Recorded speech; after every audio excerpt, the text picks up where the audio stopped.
I welcome you all at Target IELTS online classes, Rewa Madhya Pradesh. So, जैसा कि हम लोगों ने कल के वीडियो में पढ़ा था पास्ट इंडेफिनिट और पास्ट कॉन्टिन्यूअस, ठीक है, यही पढ़ा था ना? ओके, सो हम लोग आज क्या पढ़ेंगे? हम लोग आज पढ़ने वाले हैं पास्ट परफेक्ट। कल मैंने इसमें बताया था आपको कि हम लोग इसमें पढ़ेंगे आज use of after and use of before.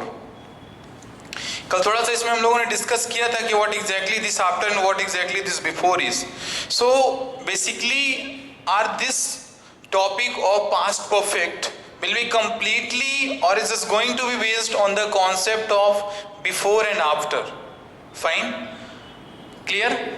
So traditionally method that we all have, जो हमारे पास एक ट्रेडिशनल मेथड है जिसके थ्रू अभी तक हम लोग इसको पढ़ते आ रहे हैं वहाँ पे, तो यही होता है कि जब कहीं भी आप जहाँ कहीं पर भी आप पढ़ते हो, जब कभी भी आप पढ़ते हो तो आप या किसी को आप बताते भी होगे जिनसे बनता होगा, तो वो क्या बताते होंगे कि जो ये सेंटेंस लिखा हुआ है, जैसे मैंने बोला कि Ram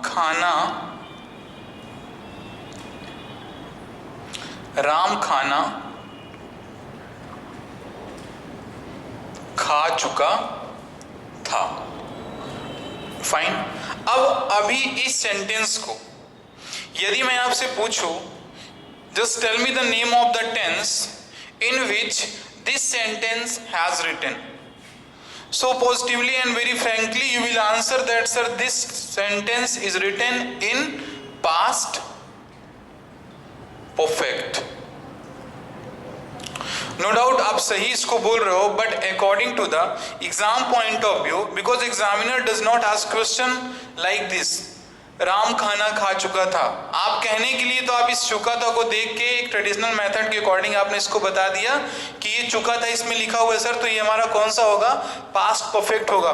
but my dear students, there is just a little story is changed which actually you are saying ना, that is not up to the mark. Fine, so what actually we need to just learn from this class, that I am just going to tell you. Fine, so what is after and what is the before? I will tell you two syntax for the present perfect. Fine, मैं आपको दो syntax बताऊंगा present perfect के लिए। एक होगा before में based होगा और दूसरा होगा आफ्टर में बेस्ड होगा। Fine, or in other words, if we just call to these syntaxes, so this will be called that use of before and the use of after. लेकिन आप इसको क्या समझना, आप बस इसको इतना समझना, जब कभी भी आप पास्ट परफेक्ट पढ़ रहे हो, so there must be use of before and after, ठीक है? अब इसमें पहला क्वेश्चन ये उठता है कि सर ये हमारा किस पार्ट ऑफ स्पीच में आएगा? तो ये हमारा बिफोर और आफ्टर आएगा किसमें? ये हमारा आएगा कंजंक्शन में। किसमें आएगा? कंजंक्शन में आएगा। अब कंजंक्शन में क्यों आएगा?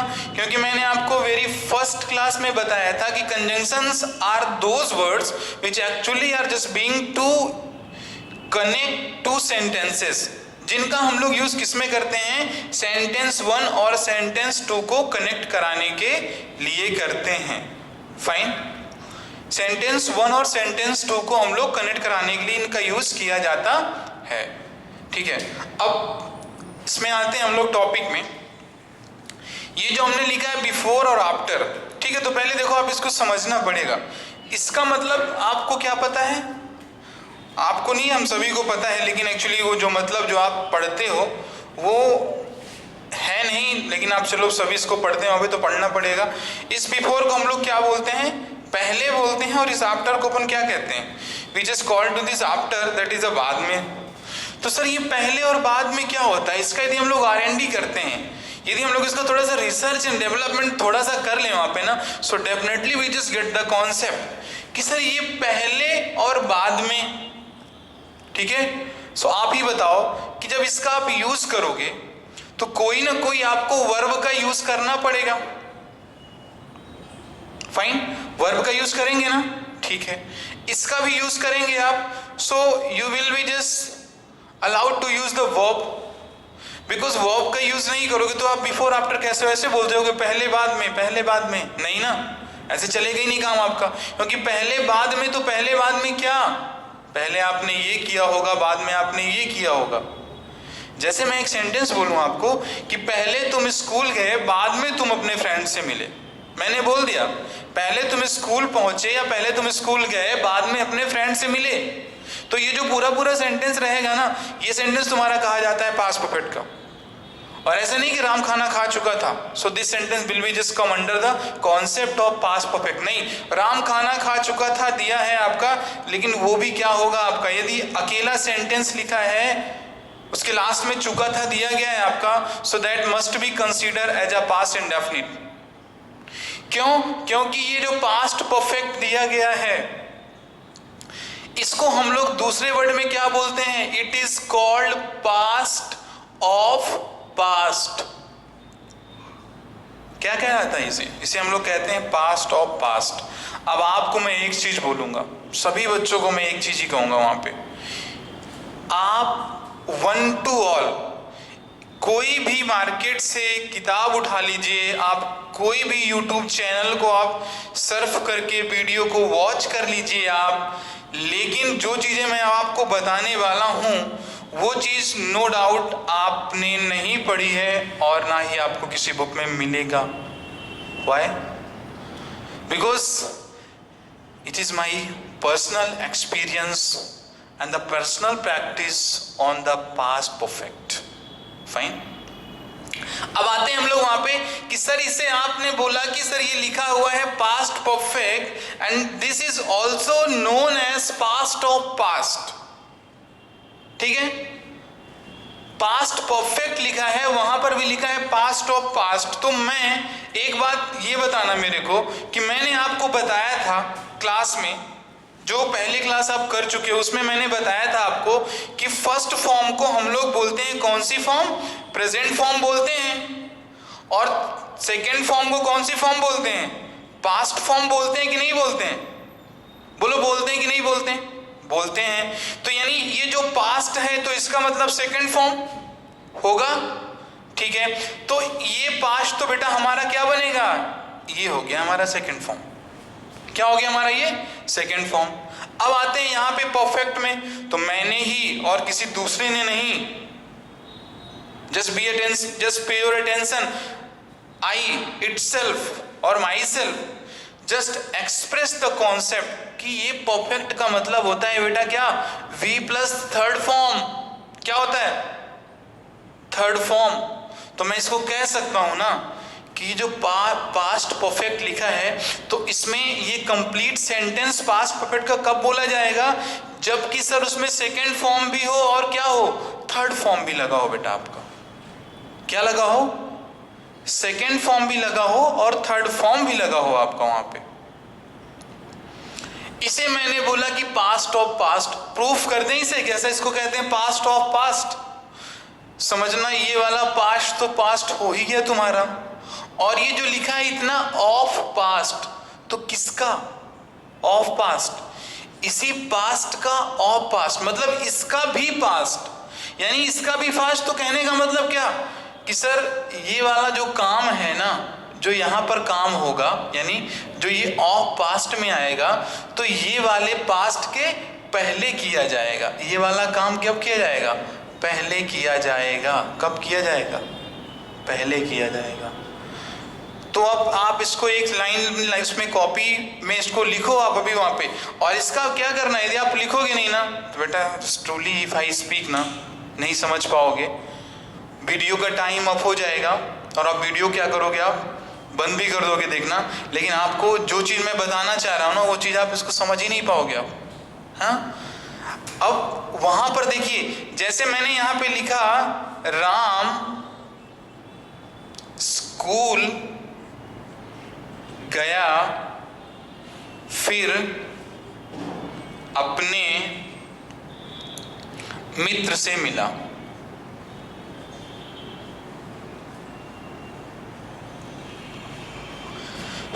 अब देखिए इसमें कहीं पर भी नहीं लिखा हो, कहीं पे लिखा है मैंने चुका था, लेकिन आप यहां पर देखो क्या है कि काम तो हो गया है, यानी राम कहाँ गया, पहले राम गया कहाँ, स्कूल गया। तो एक पार्ट आपका ये हुआ और दूसरा पार्ट फिर क्या हुआ, अपने फ्रेंड से मिला। किससे मिला? अपने फ्रेंड से मिला। तो आप पहले ये बताओ कि इन दो के दोनों सेंटेंस में आप बताना कि पहले काम कौन सा हुआ है। तो पहले काम तो ये हुआ ना, पहले राम स्कूल गया, बाद में अपने फ्रेंड से मिला। तो अब देखो इस सेंटेंस में I did not mention the before and after, not पहले और बाद में, मैंने नहीं मेंशन किया, इसमें किया ही नहीं ना, कहां पे मैंने किया थोड़ी ना इसमें। लेकिन देखो ये कॉन्सेप्ट जो ये सेंटेंस है ना, जब दोनों को आप बोलोगे तो आपको ये बताना पड़ेगा कि पहले राम क्या किया। तो इसमें बोलोगे कि राम स्कूल गया और फिर क्या किया, अपने फ्रेंड से मिला। थोड़ा सा इसको अपने माइंड से भी सोचोगे ना, just think according to your mental ability, you will get the answer. And you are not supposed to learn the before and after, you are not supposed to speak before and after. If the person to whom you are talking, he or she must be capable to understand what actually you mean to say. Sir मैं नहीं बोलूंगा ना, लेकिन ये sentence मेरा कह रहा है पूरी तरह से कि राम स्कूल गया फिर अपने मित्र से मिला, यानी पहले राम स्कूल गया उसके बाद अपने मित्र से मिला। तो इस प्रकार के जो सेंटेंस होंगे ना वो आते हैं आपके किसमें, पास्ट परफेक्ट में। अ वेरी ट्रेडिशनल मेथड, आपको एक ही सेंटेंस समझ में आ जाएगा मैं बोलूंगा तो। याद है ना कि भैया डॉक्टर साहब के आने से पहले क्या हुए, मरीज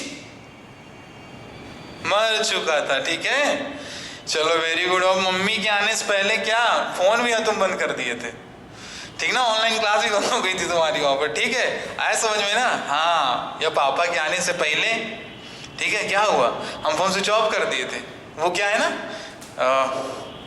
what is is called to the actually that private social networking, WhatsApp बंद, ठीक है। अभी देखो अब इसको आप छुपाओ या नहीं छुपाओ, लेकिन ये तो बात देखो ट्रुथ है, सार्वभौमिक सत्य है, not only you but also everyone, ठीक है।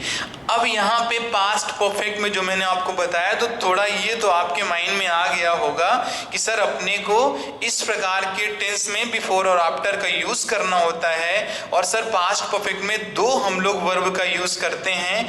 जो दो वर्ब का यूज करेंगे तो एक वर्ब होगी सेकेंड फॉर्म में और दूसरी वर्ब होगी थर्ड फॉर्म में। क्लियर? एक वर्ब होगी सेकेंड फॉर्म में और दूसरी वर्ब होगी थर्ड फॉर्म में। और लेकिन ऐसा नहीं है कि अलग अलग रहेंगे, वहां पर रहेंगे दो की दोनों वर्ब एक ही सेंटेंस में। फर्क बस ये होगा कि बीच में कंजंक्शन लगा होगा, और उस कंजंक्शन के तौर पर आप क्या करोगे, उस कंजंक्शन के तौर पर you are suppose to use the after and before. Got the point? Are you getting me और नॉट? Definitely, fine. सो अब देखना कि यदि आपके सेंटेंस में बिफोर का कॉन्सेप्ट आता है या उसमें पहले लिखा है कि नहीं लिखा है, जो भी है, यदि बिफोर लिखा हुआ है तो आपको किस स्ट्रक्चर को यूज करना है, that I just tell you. जैसे आप लिखो डॉक्टर के आने से पहले मरीज मर चुका था, तो बताना पहले क्या हुआ, कि पहले मरीज मरा कि डॉक्टर आया। मैं यहाँ पे लिखता हूं ना, आप उसकी हिंदी लिख लेना, डॉक्टर के आने से पहले मरीज मर चुका था। तो अब मैंने यहां पे लिख दिया the patient had died before the doctor केम। ठीक है, एक एक वर्ड पढ़ के बता रहा हूं तुमको, ठीक है, टेंशन ना लेना एक भी। वहां पर ये लिखा हुआ है द पेशेंट, फिर लिखा है डाइड, फिर यहां पे लिखा हुआ है ये बिफोर, फिर यहां पे लिखा है ये लिखा है द डॉक्टर, और ये लिखा है केम। तो यानी ये लिखी हुई है सेकेंड फॉर्म। कौन सी फॉर्म? Second form. और ये लिखी हुई यहाँ पे क्या, ये लिखी हुई है यहाँ पे थर्ड फॉर्म। क्यों थर्ड फॉर्म? क्योंकि सर इसके पहले आपने क्या यूज कर रखा है, हेल्पिंग वर्ब। और आपको पता है हैज, हैव, हैड के बाद मेन वर्ब की कौन सी फॉर्म आती है, थर्ड फॉर्म ही आती है वहां पे। ठीक है, अब ये हुआ तुम्हारा। अब जैसे यहां पर यदि मैं इस बिफोर को हटा दूं, चलो इसको मैंने डिलीट कर दिया, पेशेंट मर गया डॉक्टर के आने से पहले, कुछ भी बोलो, या बोलो कि मरीज मर चुका था डॉक्टर के आने से पहले, या पेशेंट मर गया फिर डॉक्टर आया, या पेशेंट मर गया डॉक्टर के आने से पहले, जो भी कहना आप कह लो वहां पे, लेकिन आंसर यही होने वाला है उसका। आंसर यही होगा उसका, answer will not be changed. आपको जिस मैनर में भी बोलना है आप उसको बोल सकते हो, ठीक है, लेकिन आंसर ऐसे चेंज नहीं होगा वहां पर। अब यहाँ पे देखो मैंने बिफोर को डिलीट कर दिया। यदि मैं आपके ही अकॉर्डिंग, यदि बिफोर बिफोर है, आफ्टर आफ्टर है, यदि मैं यहाँ पर केवल ऐसे लिख दूं आफ्टर, तो आपको पता है ये सेंटेंस सही थोड़ी ना होगा, ऑब्वियस सही नहीं होगा। अभी तुम कह दोगे नो सर ये सेंटेंस रॉन्ग होगा। अभी मैं आपसे पूछ लूं सच एज वाई, तो चलो बताओ बताओ सच एज वाई, ऐसा क्यों? उसका रूल है। क्या है उसका रूल है, तो उसका रूल लिख लेना। अब मैं आपको बता दे रहा हूं वहां पे, आप उसको लिख लें, लिखें उसको आप। मैं बीच में लिखूंगा बिफोर और फिर लिखूंगा आफ्टर, ठीक है, जैसे होता आप इसको समझना। ये यहाँ पे देखो, यहाँ पे मैंने लिख दिया पास्ट का, कौन सा होगा, पास्ट का पहले आप लिखोगे इंडेफिनिट लिखोगे, ठीक है, फिर क्या लिखना है आपने, देन आपने लिखना है यहाँ पे आफ्टर लिखोगे आप, और फिर इसके बाद क्या लिखोगे यहाँ पर you are suppose to write the sentence of past perfect. क्या लिखोगे आप, पास्ट परफेक्ट लिखोगे आप वहां पे। सेम वही चीज if I right here before, अब कहानी देखो इंटरचेंज हो जाएगी। क्या हो जाएगी कहानी, इंटरचेंज हो जाएगी। स्टोरी में थोड़ा सा क्या आएगा, कॉम्प्लेक्स आएगा और इंटरचेंज हो जाएगी। बिफोर का अपोजिट आफ्टर और आफ्टर का अपोजिट बिफोर, तो यदि ये अपोजिट है तो ये वाला कॉन्सेप्ट आ जाएगा इधर पे। पहले इसमें लिखेंगे हम लोग क्या, पास्ट परफेक्ट लिखेंगे, और राइट आफ्टर दैट क्या लिखेंगे हम लोग यहाँ पे हम लोग लिख देंगे पास्ट का इंडेफिनिट। ये चलेगा आपका। अब देखो पास्ट का इंडेफिनिट कहने का मीनिंग समझ रहे हो क्या, कि सर सब्जेक्ट होगा, मेन वर्ब की सेकेंड फॉर्म होगी, और क्या होगा, ऑब्जेक्ट होगा, फिर ये आपका आफ्टर लिखा ही रहेगा वहां पे, और यहाँ पे क्या होगा, सब्जेक्ट है तो ठीक है, नहीं है तो कोई बात नहीं, सब्जेक्ट रहेगा, फिर रहेगा हेड रहेगा, फिर रहेगा third form of the main verb and object. अब देखो भैया इससे तो इजी ना हो पाएगा, अब इससे इजी हो भी ना पाएगा, क्योंकि मैंने एक्स्ट्रा लिख दिया यहाँ पे। नहीं तो मैं पास्ट इंडेफिनिट, आफ्टर और पास्ट परफेक्ट, क्योंकि तो आपने इन सब चीजों को पढ़ रखा है। पास्ट परफेक्ट कोई बोलता है, so you must know, you are suppose to know what sir that head के बाद थर्ड फॉर्म लगानी है अपने को। और पास्ट इंडेफिनिट का मीनिंग क्या होगा, सर मेन वर्ब की सेकेंड फॉर्म यूज होगी बिना किसी हेल्पिंग वर्ब के। ये इनको सब आप देख लो, यहाँ पे ये लिखा है पास्ट इंडेफिनिट, फिर आफ्टर, फिर पास्ट परफेक्ट, और यहाँ पे क्या लिखा है, पास्ट परफेक्ट, बिफोर और पास्ट इंडेफिनिट। अब थोड़ा सा एक short message I just want to give you, कि कारण इसमें है क्या। some of the student studied the concept, or some of the students are studying the first time this concept, then you are not supposed to practice according to your sentence or your speaking practice। अब जैसे मैं यदि इसका करता हूँ, after का use करता हूँ, तो मेरे को बोलना है डॉक्टर के आने के बाद पेशेंट मर गया, डॉक्टर के आने के बाद पेशेंट मर गया, और मैं बोलता हूं डॉक्टर के आने से पहले पेशेंट मर चुका था। अब आप ये बताओ, जो दोनों मैं बोल रहा हूं सेंटेंस, उसको आप लिख लें कहीं पे, है ना, तो अब इसका ज्यादा से क्लैरिटी आपको हो पाएगा। मैंने बोला कि डॉक्टर के आने से पहले पेशेंट मर चुका, और डॉक्टर के आने के बाद पेशेंट मर गया। अब आप इसमें खुद देखो कि पहले हुआ क्या, पहले कौन आया। एक में तो क्या हुआ, एक में पेशेंट आपका डाइड हुआ ना, और दूसरे में क्या हुआ, दूसरे में डॉक्टर आया। मतलब डॉक्टर आए इसके बाद पेशेंट मरा, तो पहले काम क्या हुआ, डॉक्टर साहब का आना हुआ। तो जो वहां पे तुम्हारा लिखा था the patient had died before the doctor केम, यही लिखा था आपने, क्या लिखा था वहां पे, कुछ ऐसा ही लिखा था ना, the patient had died before the doctor केम। तो यहाँ पे क्या लिखोगे, यहाँ पे तुम लिखोगे क्या, आप खुद बताओ इसको क्या लिखोगे। अब the patient had died before the doctor came sentence है, इसको आपको रिप्लेस करना है आफ्टर के साथ। अब आफ्टर में मैंने रूल आपको क्या बताया, मैंने आपको 2A3 बताया है ना, कि यानी ये 2 और ये 3। और बिफोर में मैंने क्या बताया था, मैंने आपको बताया था 3B2, यानी पहले थर्ड फॉर्म फिर बाद में सेकेंड फॉर्म, कुछ ऐसा ही बताया था मैंने, ठीक है। और इसमें क्या कि आफ्टर में क्या होगा, पहले सेकेंड फॉर्म फिर थर्ड फॉर्म। तो अब आप बताओ पहले हुआ क्या, तो इसमें क्या लिखोगे, patient died after doctor had कम, या क्या लिखोगे आप बताओ।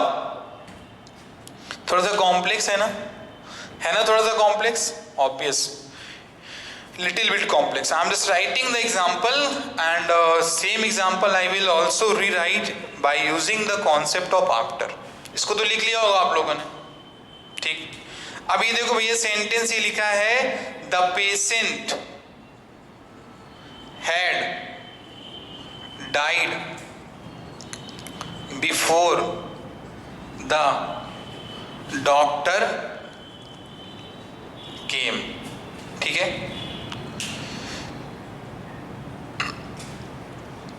अब अपने को यहां पे यूज करना है क्या, आफ्टर का यूज करना है, क्या यूज करना है, आफ्टर का।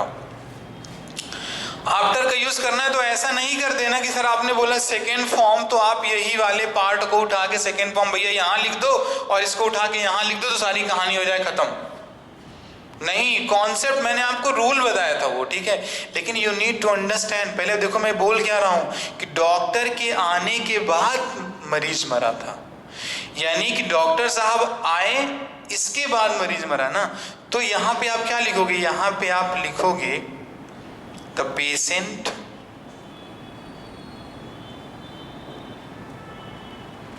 डाइड, और फिर ये आफ्टर रहेगा आपका, यहां पे लिख दोगे आप आफ्टर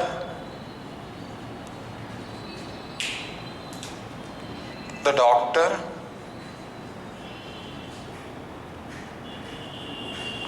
हैड कम, ठीक है, समझ में आया। यहां पे था क्या कि ध्यान से थोड़ा सा देखना, और यहां पर क्या था कि यहां पर देखो ये था कि ये वाले में काम हुआ देखो पेशेंट का पहले, फिर बाद में डॉक्टर साहब का हुआ, यानी दो मेन वर्ब थी आपकी, एक डाइड था एक केम थी। तो पहले डाई हुआ था कि पहले केम हुआ था, पहले सर डाई हुआ, दैट्स वाई हम लोगों ने यहाँ पे क्या किया, डाइड को लिखा हेड के साथ, डाइड के बाद क्या हुआ था वहां पे, केम हुआ ना वहां पे। अब इसमें क्या हुआ, इसमें भी देखो पेशेंट क्या, पेशेंट डॉक्टर के आने के बाद, the patient died after the doctor had कम। पढ़ने में तुमको जरूर थोड़ा सा ये ऑड लगेगा, क्या लगेगा, ऑड लगेगा आपको पढ़ने में वहां पे, लेकिन ये अब क्या करोगे, जो सेंटेंस का जैसा जो इसका स्ट्रक्चर है उसको, अब इसको कैसे पढ़ोगे, द पेशेंट डाइड, आप पढ़ोगे इसको मरीज मर गया, बाद में डॉक्टर आए, नहीं, इधर से पढ़ना है आपको, the doctor had come after the patient died. इधर से चलनी है भैया आपकी गाड़ी, ये गाड़ी आपकी इधर से चलेगी, इसका मीनिंग समझना है आपको तो, और इसको समझना है तो इसकी मीनिंग यहाँ से चलाओ आप वहां पर, क्यों, क्योंकि सर अपोजिट भी तो लगा है, आप देखो ना सर बिफोर और आफ्टर लगा हुआ है वहां पे। Due to that we are suppose to understand the meaning of this sentence by just translating this sentence from the second part. इस पार्ट से करोगे, the doctor had come after the patient had died, ठीक है। Hope so इसके मैं कुछ आपको examples मैं बोल देता हूं, उनकी आप प्रैक्टिस कर लेना। प्रैक्टिस में क्या करना है, कुछ नहीं, वही करना है कि टीचर के आने से पहले बच्चे जा चुके थे और बच्चे खेल चुके थे, इसके बाद पानी बरसा, या बोले मम्मी के बुलाने के बाद हम घर पहुंचे, या खाना खाने के बाद हम सोए, या मोबाइल में होमवर्क कंप्लीट करने के बाद हमने लंच किया। ये जो इस प्रकार जो आपके इस टाइप के सेंटेंसेस आएंगे ना, ये सभी के सभी आपके आते हैं किसमें, पास्ट परफेक्ट में आएंगे। और पास्ट परफेक्ट क्या करता है, टू पार्ट यूज करता है, सेंटेंस वन और सेंटेंस टू। एक सेंटेंस में क्या रहेगा, सेकेंड फॉर्म, दूसरे में थर्ड फॉर्म है, तो जो भी जैसे होगा वो अकॉर्डिंग टू बिफोर और आफ्टर इसको हम लोग यूज कर लेते हैं। तो बच्चे समझ में आ गया सभी को ना? तो ठीक है, फिर अब बोलो एक बार फिर से, have a enjoyful day and just enjoy your day. Fine, and hope so that this class must be understood to you, and I just pray to God that you just practice much and get the new concept, through that you are not supposed to study the next time this concept, past perfect.